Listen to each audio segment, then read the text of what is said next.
Salut les gars, alors concernant la météo en Australie, alors je pense que ça va être la vidéo la plus courte que j'aurai à faire. Le premier point que j'aimerais aborder, c'est protégez-vous.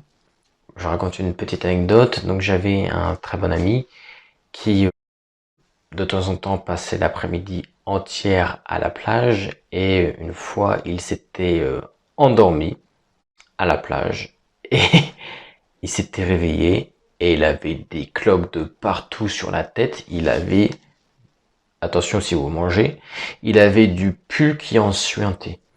Donc le soleil ne déconne absolument pas là-bas. Vous prenez des coups de soleil très très rapidement. Apparemment c'est parce qu'il y a un trou dans la couche d'ozone. Je ne sais pas si c'est toujours d'actualité. En tout cas c'est ce qu'il disait il y a maintenant, je sais pas, je dirais 10 ou 15 ans. Mais bon, en tout cas, le soleil tape vraiment fort. Moi, je me souviens quand je suis arrivé, j'étais très très ébloui par le soleil, ne serait-ce que par sa brillance, tout simplement. Le soleil, c'est vraiment... Peut-être que je suis hypersensible à la lumière, mais, du moins c'est mon impression, le soleil est vraiment trop lumineux. Il me tapait dans les yeux, je ne pouvais pas le regarder en face. Enfin, même en Europe, je ne peux pas le regarder en face, mais je veux dire... vraiment, il éclate les yeux, quoi, tout simplement. Ici le soleil ça tape vraiment. Genre hier il faisait 25 degrés, là il en fait 35. Je suis sorti, j'avais l'impression qu'il faisait 45. J'ai mis de la crème solaire mais je pense que j'ai déjà pris des couleurs. Enfin ça tape à mort quoi. Ça tape vraiment à mort. Ok les gars, du coup je suis à Bondi Beach ou Beach, je sais jamais comment on le dit. Il fait super beau là. Là c'est un grand ciel bleu, vous devez le voir. J'ai la chance de pouvoir traverser Hyde Park, qui est un parc que j'apprécie particulièrement à Sydney. En plus il fait beau, ça se voit pas trop là parce que je suis à... Comment dire, je suis dans l'ombre des arbres. Mais il fait très beau, du coup ça fait... Oula, voilà, là ça se voit. Du coup ça fait vraiment plaisir.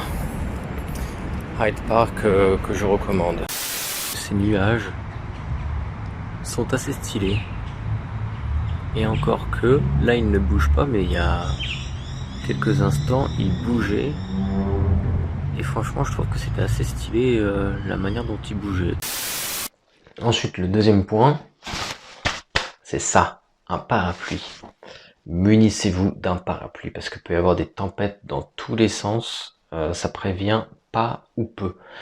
Moi je me souviens des fois, donc j'allais au taf, je marchais genre 2 heures aller, je vois de loin un orage qui se profile à l'horizon, et je me dis, si au retour je ne prends pas d'averse, j'aurais eu de la chance. Et bah des fois j'avais pas de chance, enfin même en fait la plupart du temps j'avais pas de chance. Donc prenez toujours un parapluie avec vous. C'est tellement courant qu'en fait les orages se pointent sans vraiment s'être annoncés, qu'il y a beaucoup de gens qui, enfin non, il n'y a pas vraiment beaucoup de gens, mais dans beaucoup de bâtiments, vous pourrez trouver des parapluies à disposition. Par exemple, moi, une fois où je m'étais pris un orage où vraiment ça prévenait pas, j'avais ma mallette, je pouvais pas prendre mon parapluie. Enfin non, j'avais pas de parapluie, je suis bête. J'avais ma mallette et dans une main et j'avais mon téléphone dans l'autre main parce que je connaissais pas trop la route, donc du coup il me fallait le GPS. Du coup j'étais en PLS. Et je cherchais à m'abriter, donc je vais dans un casino, et dans ce casino, donc il y a deux charmantes réceptionnistes avec lesquelles je discute un petit peu, et à un moment je me dis vas-y, il faut que je me casse, là il commence à faire nuit et tout, en plus c'était l'été, donc il commençait vraiment à être tard.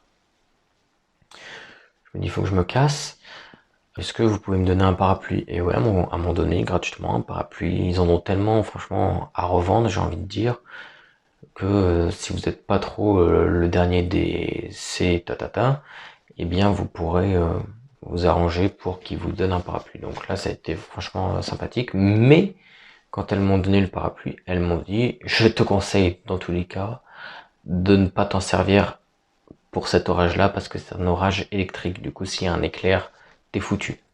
Du coup, je suis rentré de nuit avec un parapluie dans une main, la mallette dans l'autre et le téléphone, je sais plus avec quoi je le tenais.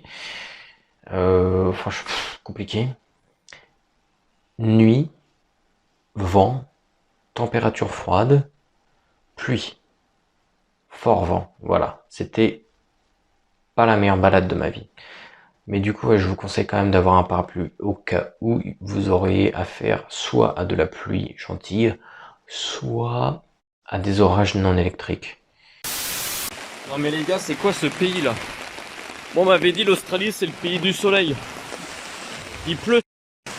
Non mais regardez, je sais pas si ça se voit à l'écran, mais il pleut vraiment. C'est quoi ce délire là?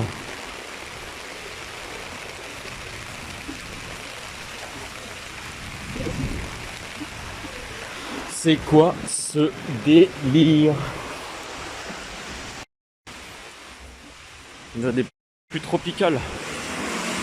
Je sais pas si ça se voit à l'écran, mais il y a vraiment beaucoup de pluie quoi. J'ai l'impression de me répéter. Mais je suis choqué. La météo en Australie, c'est clairement, et j'insiste sur le clairement, surcoté. Très surcoté. Ça c'est pour tous les gens qui pensent qu'il fait super beau en Australie. Matez-moi ce temps. Et c'est pas la première fois qu'il pleut comme ça. Sérieux. Terrible. Salut les gars. Je sais pas si ça se voit mais il y a des gros nuages. Du coup en vrai si je me prends pas une averse dans la gueule je pense que je serais chanceux. Et voilà, je suis en train de me prendre une averse, là ça commence. Du coup je hurle le pas de malade. Le jour où j'ai l'une des plus grosses distances à couvrir à pied, c'est le jour où il y a un orage. Je sais pas si ça se voit mais il pleut de malade. C'est terrible. L'orage qui vient de péter là, ça me fait sentir pas chez moi, laisse tomber. C'est terrible. Terrible, terrible. Il y a un orage de merde, du coup je suis dans un espèce de casino, là je me suis abrité. Deux réceptionnistes très gentils à l'accueil m'ont donné un parapluie tout simplement, mais m'ont conseillé de ne pas l'ouvrir parce que apparemment c'est un orage électrique. Et du coup je risque de mourir si je le déploie tout simplement. J'ai fait genre 500 mètres et il s'est remis à pleuvoir de malade. Là du coup je suis dans un Coles. J'avoue c'est assez compliqué là. Si je dois faire ces 100 mètres à chaque fois avant de me prendre une averse, parce que l'orage électrique, j'ai un parapluie, mais si je me fais électrocuter, ça vaut pas trop le coup. Du coup, ouais, c'est compliqué là. Bon les gars, si je suis pas malade avec une journée comme ça, franchement, c'est que j'ai un système immunitaire de titan. Vent, pluie, en t-shirt, franchement, ce serait beau quoi, si je suis pas malade. Et en plus, il y a la nuit qui tombe bientôt, du coup, je vais me les cailler. Je me trouve actuellement dans une situation que je qualifierais de désagréable, étant donné qu'il pleut, qu'il vente, qu'il fait froid, qu'il fait bientôt nuit. Que j'ai un parapluie mais que je peux pas l'utiliser parce que sinon je peux prendre de la foudre sur la gueule. J'ai connu mieux. Bon, au moins j'ai l'occasion... Oula, j'ai dû choper un éclair là. Au moins j'ai l'occasion de pouvoir voir le stade d'Australie de pleine nuit. Et ça c'est assez stylé. Je crois que c'est là qu'a été jouée la Coupe du Monde de foot féminin. Là c'est un gros arbre. Et là c'est de nouveau le stade. Magnifique, n'est-ce pas? Les gros arbres me donnent de la cover contre cette pluie de malheur. À chaque fois que je sors mon parapluie, il y a un gros éclair de malade. Comme pour me rappeler à l'ordre de le laisser fermer parce que sinon je peux me faire électrocuter. Voilà, ça c'était pour la météo en Australie.